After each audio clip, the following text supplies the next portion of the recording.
Hello everyone, my name is Dr. Marco Mazevet. I'm the Vice Chair of the World Dental Federation's Public Health Committee and will be speaking with the International Pharmaceutical Federation CPD Bite today about oral health. So the goal today is to provide foundational knowledge about oral health and explain with evidence-based tips how you can deliver the appropriate messages to your patients. Three main types of contents. What is oral hygiene? What are the key components of oral hygiene? And what are the strategies to employ for oral hygiene promotion? So first of all, what is oral hygiene?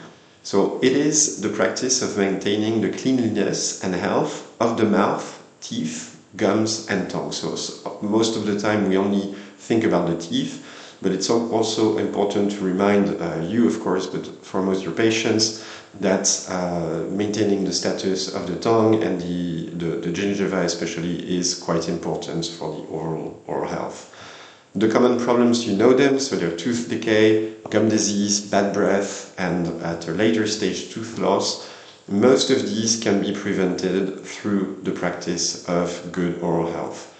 So one of the key components is exposure to fluoride. We've seen in the past years new toothpaste without fluoride. We highly don't recommend those toothpaste because it's what's going to help the tooth from recovering to high sugar content.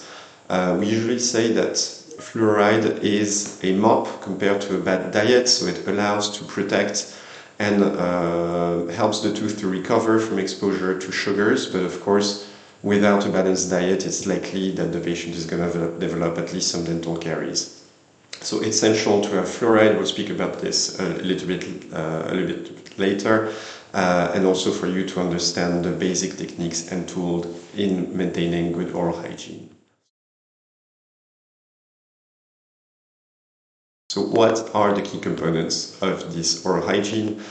The first of all, I'm not going to teach you anything new today, is to brush for 2 minutes twice a day. So those are the official international recommendations in circular motion, and the goal is to teach to the patient to brush in circular motion. So one of the useful tips is to tell the patient to put their toothbrush at a 45-degree angle between the gingiva, so half of the gingiva, half on the tooth, and to brush in circular motion and to make sure they do that for each of the quadrants of the patient's mouth, and that they try to get as much debris out. So not forgetting the back teeth, not forgetting any type of surface, so front surface, back surface, and to demonstrate, if you have a model, we speak about that a bit later on, how they should do it, and it should last 2 minutes, 2 full minutes. That's also important for the fluoride delivery and to allow the fluoride to take action to help for dental cavities. Using fluoride toothpaste varies, so what's important is that we don't recommend fluoride toothpaste below 1000 ppm. That's quite new. There were plenty of brands under that on the market. We know that if it's not above 1000 ppm, it's very unlikely to be effective.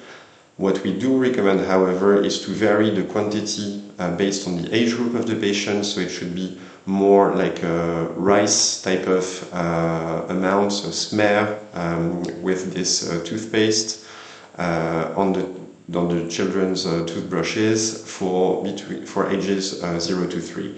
Between 3 and 6, we recommend a pea size, as you can see on the picture, and once you're above 7, you can use a normal amount of toothpaste. As you can see, may be useful to show a few pictures to the patient.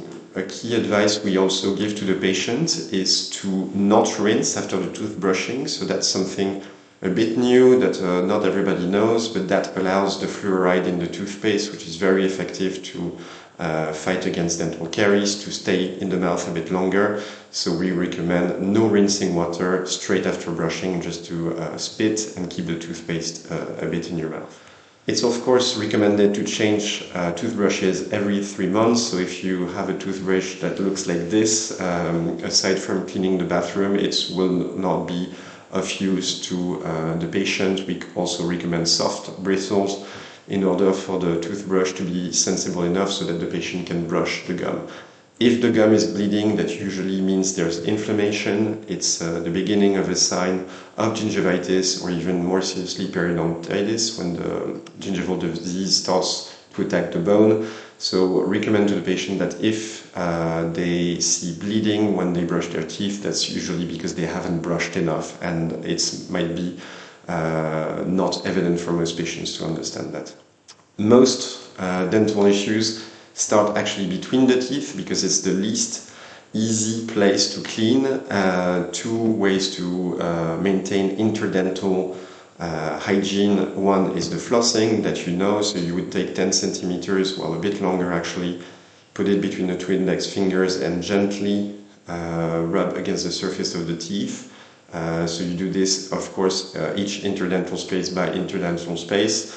What's newer, even though these are quite old, is interdental brushes, so we recommend them more than flossing, but usually it has to come through the advice of the dentist to understand which caliber the patients can put between their teeth. So more effective, but takes a bit more practice. If you're interested, you can probably ask your supplier to give you demonstrations. Sometimes they have charts which are quite useful. And of course, there's one color per size. In the case of a doubt, just give the smaller one to the patient, unless they have a special indication or know what they're doing because they've had a prescription.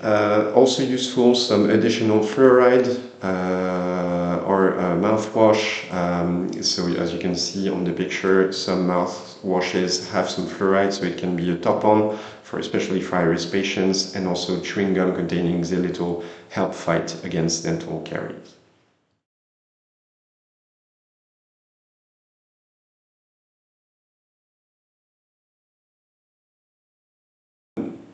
We do recommend to have an action plan for maintaining good oral hygiene.